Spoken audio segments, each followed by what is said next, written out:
जय श्री राम भक्तों। अगर आप धर्म में विश्वास रखते हैं, भगवान को मानते हैं, सनातन धर्मी हैं, तो आज की वीडियो आपके लिए है। क्योंकि आज इस वीडियो में हम जानेंगे कि आज कौन सा दिन है और इस दिन का इतना महत्व क्यों है। आज कार्तिक माह की नौमी का दिन है, जिसे आंवला नौमी भी कहते हैं। इस दिन आंवले के पेड़ की विशेष रूप से पूजा की जाती है।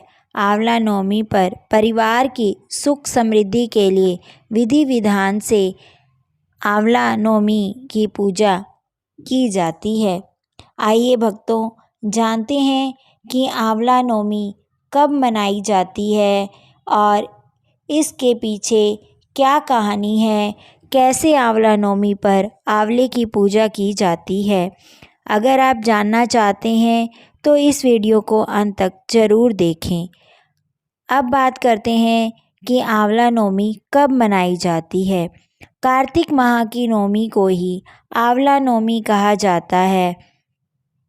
दिवाली के 8वें दिन के बाद यानी कार्तिक महीने के शुक्ल पक्ष की नौमी पर आंवले के पेड़ की पूजा के साथ व्रत किया जाता है। इसके एक दिन बाद देव उठानी एकादशी आती है। इस दिन आंवले के पेड़ की पूजा का विशेष महत्व है। आंवला नौमी पर परिवार की सुख समृद्धि के लिए विधि विधान से आंवला या अक्षय नौमी की पूजा अर्चना की जाती है। आपको बता दें कि संतान प्राप्ति और सुख सौभाग्य समृद्धि के लिए रखे जाने वाला यह व्रत माँ लक्ष्मी और भगवान विष्णु की पूजा के लिए बहुत ही खास माना जाता है। कहा जाता है कि आंवले के पेड़ में साक्षात भगवान विष्णु का वास होता है, इसलिए इस दिन आंवले के पेड़ की पूजा की जाती है। ऐसी भी परंपरा है कि आंवले के पेड़ के नीचे भोजन बनाया जाता है और वह भोजन परिवार सहित बैठकर खाया जाता है। आइए अब हम बात करेंगे कि आंवले नौमी की कथा क्या है।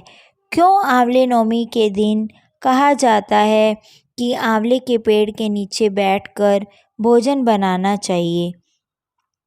ऐसी प्राचीन कथा है कि एक बार माँ लक्ष्मी पृथ्वी पर भ्रमण करने के लिए आई और जैसे ही वह भ्रमण करने के लिए आई तो उनके मन में विचार आया कि क्यों ना वो भगवान विष्णु की और भगवान शिव की पूजा एक साथ करें।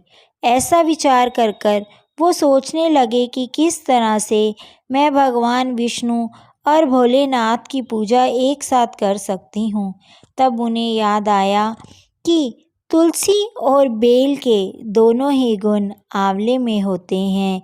अर्थात जिस तरह से भगवान विष्णु को तुलसी प्रिय है और भगवान भोलेनाथ को बेल का वृक्ष प्रिय है, और उन दोनों के जो गुण हैं वो आंवले में आते हैं, तो मैया ने क्या किया कि आंवले के वृक्ष के नीचे बैठकर भगवान विष्णु और भगवान भोलेनाथ की पूजा अर्चना की, उनके लिए खाना बनाया।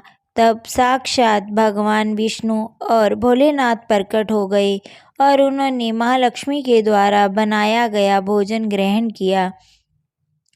तब से उस दिन को नौमी का दिन और आंवला नौमी का दिन कहा जाता है।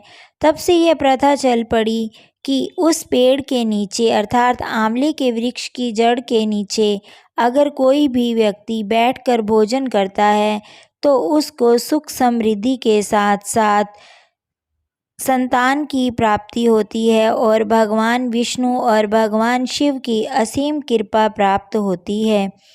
इस दिन आंवले की पूजा करनी चाहिए। अब बात करते हैं कि आंवले की पूजा कैसे की जाती है, उसकी पूजा विधि क्या है। आंवले के पेड़ के नीचे भोजन करने के बाद व्रती आंवले वृक्ष की परिक्रमा लगाकर सुख और समृद्धि की मनोकामना करता है। इस दिन पूजा के लिए महिलाएं आंवला नवमी के दिन स्नान आदि करके आंवले वृक्ष के पास साफ सफाई करती हैं, लेपा लगाती हैं और आंवले वृक्ष की जड़ को शुद्ध जल अर्पित करती हैं। उसकी जड़ में कच्चा दूध डाला जाता है। पूजन सामग्री से वृक्ष की पूजा करें। उसके तने पर कच्चा सूत या मोली की 8 परिक्रमाएं करते हुए लपेटें।